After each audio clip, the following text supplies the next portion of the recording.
¡Estamos perdidos! ¡Perdidos, me oyes! ¡Uah! Vamos a un punto antes. ¿Por qué creen que las personas llegan a Chile de forma ilegal? O llegan sin papeles. Entonces veamos los incentivos que estamos poniendo para que la gente entre sin regularizar su situación. Estoy totalmente de acuerdo. ¿Por qué llegan? ¿Por qué llegan? Responde tú la pregunta. Porque Chile es un país atractivo.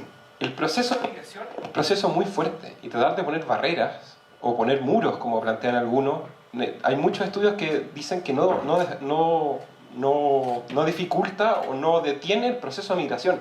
Si yo digo, voy a dejar mi país, voy a ir a otro país para mejorar mi calidad de vida, para darle una mejor esperanza a mi familia, detener eso con un muro o tener eso con una reja es muy difícil. Porque hay cosas que van mucho más allá de eso.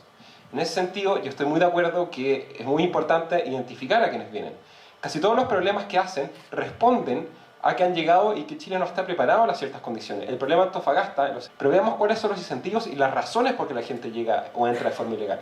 Y las razones por que llega la gente de forma ilegal es por las trabas que se ponen para impedir que lleguen. Y la migración es muy difícil de impedir. ¿Cómo debería ser, Álvaro? Tú dices, se produce inmigración ilegal porque hay muchas trabas. Es decir, es tan alta la barrera de entrada que al final hay que hacer una trampa, por así decirlo.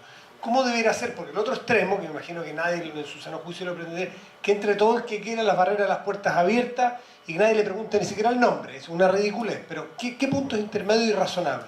Ese tiene que, el tema de entre cualquiera está muy asociado a lo grande. Está muy asociado a lo que es grandes números. Por ejemplo, yo cuando estuve en China yo les pregunté, ¿cómo controlan la migración? Ellos dicen, a veces entran 6-7 millones de personas de otro país y a nosotros nos da lo mismo. Y tenemos 1.400 millones de personas. O sea, en verdad no les importa. Y tiene que ver con un poco de cantidad. En general lo que han hecho otros países, pensando en Nueva Zelanda o Canadá, es que generan incentivos para atraer cierto tipo de migraciones que permite agilizar el proceso de entrada. ¿Cómo se debiera regular en una ley moderna y adecuada a nuestra realidad la inmigración a la cual hace mención Gonzalo? La inmigración que no es naturalmente los que vienen con doctorado ni vienen con, no sé, con trabajo ya claro y bien remunerado, sino que el inmigrante que más vemos. Y otra cosa, hoy día vemos más inmigrantes, hablemos las cosas por su nombre, porque llegaron negros. Si no fueran negros, no fueran haitianos, y fueran de una raza más similar a la nuestra, no nos daríamos cuenta y a lo mejor muchos no se impactarían. Hay negros y no teníamos negros. Nos cuesta a nosotros hablar en castellano. Ese es el asunto. A algunos les parece muy malo eso, pero esa es la realidad. Pero la pregunta la otra es la que me interesa. El dicho clásico es, si vienen de Europa son extranjeros, y si vienen si son negros son migrantes. Son migrantes, son negros, son migrantes.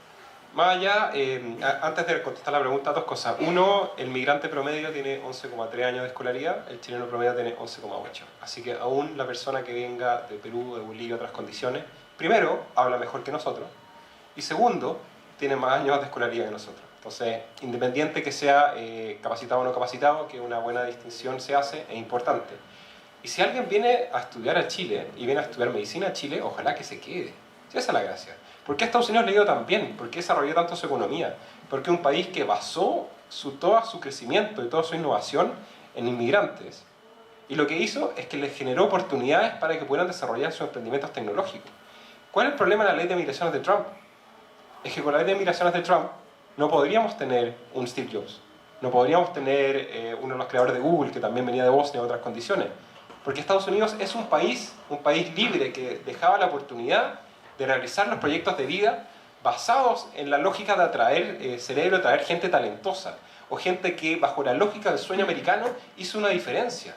Y gran parte de esta gente que está haciendo, que se hicieron millonarios a través de su esfuerzo, ciertas condiciones, es gente que llegó sin nada, y llegó sin educación, y a puro trabajo mejoró la calidad de vida de su familia y del país. ¿Cómo trabajar o cómo transicionar hacia una ley que sea más efectiva? Yo creo que hay varios desafíos. Personalmente, yo creo que el problema de los sistemas de salud en otras condiciones no es necesariamente de los migrantes, sino del sistema de salud, que no tiene la información suficiente para estar preparado para recibir 50 o 100 mil personas que no tenía catalogadas. Y eso es una realidad. Y también hay que ser muy empático con la gente que tiene esas legítimas preocupaciones. O sea, que no pase lo que pasó en Estados Unidos, que por polarizar o tratar al otro de racista o de inculto a ciertas condiciones, no se puedan entender sus preocupaciones. En términos de salud, efectivamente, y es importante entender que todos los migrantes pagan impuestos y todos nosotros pagamos impuestos. Muchas veces se olvida pero cada vez que compramos algo pagamos impuestos, porque el IVA tiene un impuesto asociado. Y hay varios estudios que demuestran que el impacto fiscal de los migrantes tiende cada vez a ser cero. Y ellos en general sí pagan sus impuestos, pagan impuestos a través del IVA, y todos lo hacemos. Entonces, negarles el acceso sería injusto. Sí podíamos haber, y sí no está definido hasta qué punto o cuánto tiempo tiene que pasar para que puedan acceder a esas condiciones. No se le puede negar el acceso a urgencia en salud, pero el acceso al auge, la ley nueva decía 2 años. Es una regla que se puede definir. ¿Por qué 2 años? ¿Por qué no 10? ¿Por qué no un mes? Se puede estudiar. Lo mismo pasa con el tema de pensiones. ¿Qué pasa si llega un migrante con 64 años? ¿En un año va a tener pilar solidario? ¿Cuánto debería ahorrar? Hoy en día la ley dice, creo que 30 años, entre 20 y 30 años, pero un número bastante alto. Entonces tratamos de entender las condiciones, tratamos de empatizar, tratamos de visibilizar cuáles son las necesidades. Y en términos de hacer una ley efectiva, hacer una ley que genere incentivos más valiosos para que los migrantes con formación se queden, para que los migrantes que vienen de forma temporal en la agricultura vengan, cumplan su rol, y si se quieren volver, dejémoslo. Llegamos entonces que los beneficios sociales sean transables entre los países. Si un sistema de pensiones es compatible entre Perú y Chile, uno puede estar constantemente moviéndose, que es como pasa en Europa. En Europa los beneficios sociales son transables, y la mejor forma de garantizar el éxito de una integración positiva es justo hablar de este tema de transabilidad de los beneficios sociales. Una visión un poco más general, comparto con Matías.